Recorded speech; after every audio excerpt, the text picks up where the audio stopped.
Most emergency savings fail for one simple reason. They're saved as one pile, but life doesn't hit in one category. Most people think they have an emergency fund. What they often have is one fragile pile of cash that disappears the moment a tire pops, or a subscription renews, or a small surprise shows up at the worst time. Today, you'll learn how to build a layered system that actually holds. This is for the person tired of seeing their savings account hit zero every few months. We're going to fix the setup, the rules, and the routine. We'll cover the three-layer structure, matching access to urgency, and the refill autopilot. And one small change in how you label your money can stop your most expensive mistake. Stay with me. Here's the trap. Most people dump every extra dollar into a single savings account. They call it an emergency fund. But then the car insurance bill arrives, or the dental visit costs more than expected, or a birthday comes up, or the fridge starts making that noise. They pull from the pile, they tell themselves they'll replace it next month. They rarely do. This feels normal because you see a large balance and feel secure. It feels like progress. But a single pile of cash is a lie.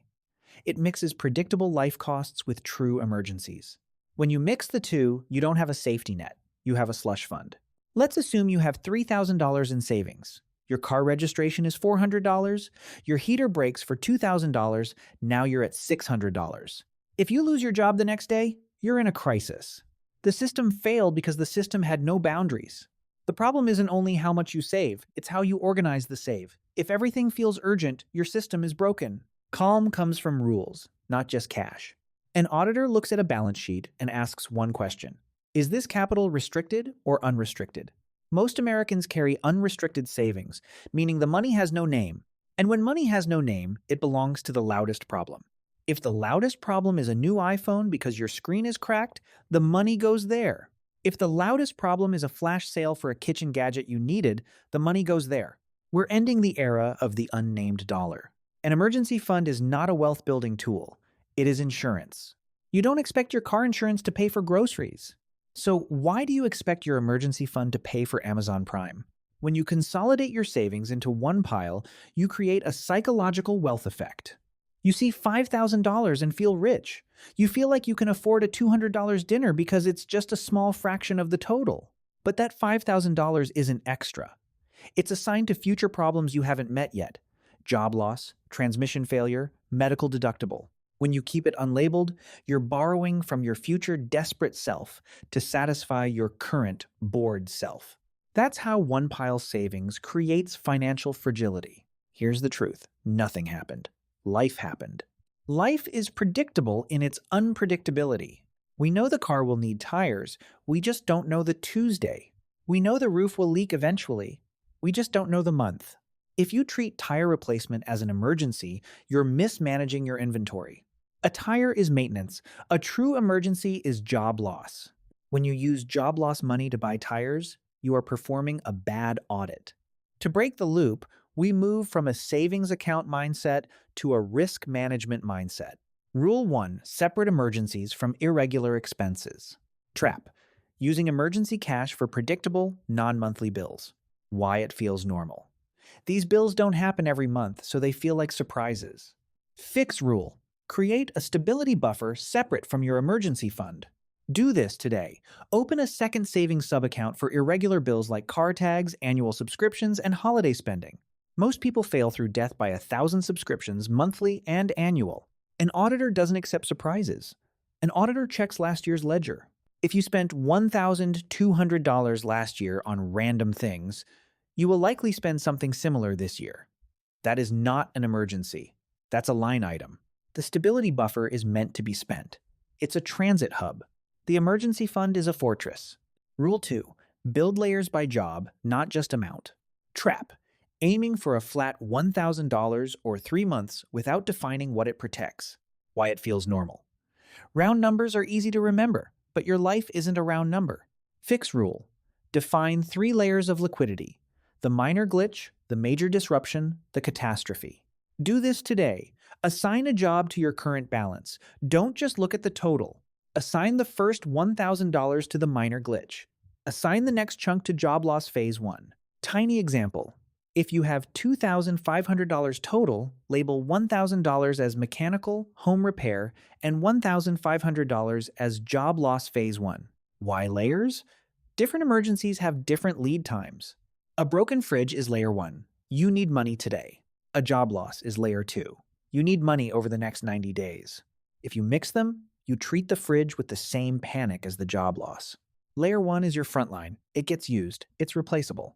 Layer 2 is heavier defense. You deploy it when the front line isn't enough. Layer 3 is your sleep at night deterrent. Match the layer sizes to your actual risks, not a generic rule you saw on TikTok. If you freelance, layer 2 should be bigger than a tenured employee's. If you drive a 1-5-year-old car, layer 1 should be bigger than someone under warranty. Rule 3. Keep access matched to urgency. Trap. Keeping all your savings in your primary checking account one swipe away. Why it feels normal? You want to feel liquid. You want the comfort of instant access. Fix rule. Move layer 2 and layer 3 to a high-yield savings account at a different bank. Do this today.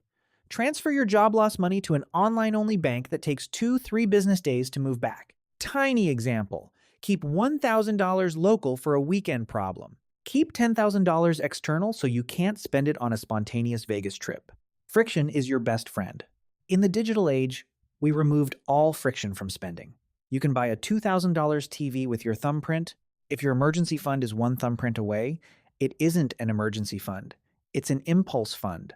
An auditor creates internal controls, checks and balances that prevent waste. By moving deep savings to a separate bank, you create a control against your own impulsivity. And those 48 hours? That's your prefrontal cortex waking up. Most emergencies disappear after 48 hours of thinking. If the emergency is real, like job loss, the wait doesn't matter. You don't need 3 months of rent money in the first hour. You need it when rent is due. Match the speed of the money to the speed of the need. Layer 1 must be fast. Layer 2 should be slow. Layer 3 should be glacial. Rule 4. Make withdrawal rules before stress hits. Trap. Deciding what qualifies as an emergency in the moment. Why it feels normal. You think you'll be rational. Fix rule. Write a physical withdrawal checklist and sign it your operating agreement with yourself. Do this today. Write 3 scenarios where you are allowed to touch the money and 5 where you are not. Tiny example. Only touch layer 2 if income drops is greater than 20% or a medical bill exceeds my monthly buffer. Stress lowers your decision quality. When your car breaks down on the highway, you are not an auditor. You are fight or flight. Fight or flight agrees to the first towing quote. It pays for the premium rental car. It makes expensive mistakes. If you have a written SOP, you don't have to think. You follow. Is the car essential for work? Yes. Is the repair over $500? Yes. Use layer 1. Do not touch layer 2. That removes the emotional weight. It prevents decision fatigue. Write rules when you are calm, fed, and hydrated. Follow them when you are stressed, hungry, and frustrated. Rule 5. Refill by routine, not motivation. Trap. Waiting until month end to save what's left. Why it feels normal? It feels responsible. Fix rule. Automate a refill tax that starts the moment your paycheck hits until the layer is restored. Do this today. Set an automatic $50 transfer every payday. If a layer is depleted, bump it temporarily. Tiny example. Spend $400 on brakes? Toggle the transfer from $50 to $150 until $400 is replaced. Motivation fades fast. Systems don't. Treat savings refill like a tax. If you can't afford $50 per paycheck, you can't afford your current lifestyle. That's a hard audit truth. Layer 1. Maintenance buffer? $1,000? $2,000. This is for things with moving parts car, HVAC, plumbing. If it has a motor or carries water, it will break eventually. This money stays local. Sunday access. Layer 2. Income replacement. This covers time, not things. Rent, groceries, basics during a disruption. This is not fun money. This is survival continuity. Layer 3. Total reset. Your catastrophe layer. The number that lets you sleep. You hope you never use it. The goal is to match your liquidity horizon to your crisis horizon. You don't need your 6-month fund on day 1. You need it on day 30. And stop worrying about missing out on stock market gains with emergency cash. The return on your emergency fund isn't measured in percentages. It's measured in the absence of panic. The goal isn't just to save more cash. The goal is to make fewer panic decisions. This is not an income problem, it's a system problem. If you make $200,000 a year but have one pile of $5,000, you are more fragile than someone making $50,000 with a disciplined three-layer system. Income is the engine. The system is the brakes. Without brakes, more engine makes crashes worse. Fix the structure first, then scale. When you have a layered system, emergencies get downgraded to inconveniences. That's the paradox. The more you prepare for chaos, the less chaotic life becomes. Every time you spend $1 from savings, conduct an audit review. Ask: 1. Was this truly an emergency? 2. Could this have been predicted in the stability buffer? 3. How quickly can we restore the balance? If you used Layer 1 for a car repair, your after-action report might say, the tires were 5 years old. Predictable. Next year, increase stability buffer by $20 month so we don't hit Layer 1 again. That's how you get better. You don't just spend and forget. You learn and adjust. Your plan isn't static, it's a living audit. When you get a dog, your stability buffer must grow for vet visits. When you buy a house, Layer 1 must grow for plumbing leaks. Don't wait for the leak to tell you your buffer was too small. Anticipate the leak. Audit the risk. Build the layer. Stop guessing if you're safe. If you look at your bank app and see one big number, you're in the trap. This week, open your banking app. Label every dollar. If you have $4,000, decide how much is checking this week, how much is stability buffer next month bills, and how much is true emergency. If your bank allows sub-accounts, create them and label them. The glitch, the disruption, and the buffer.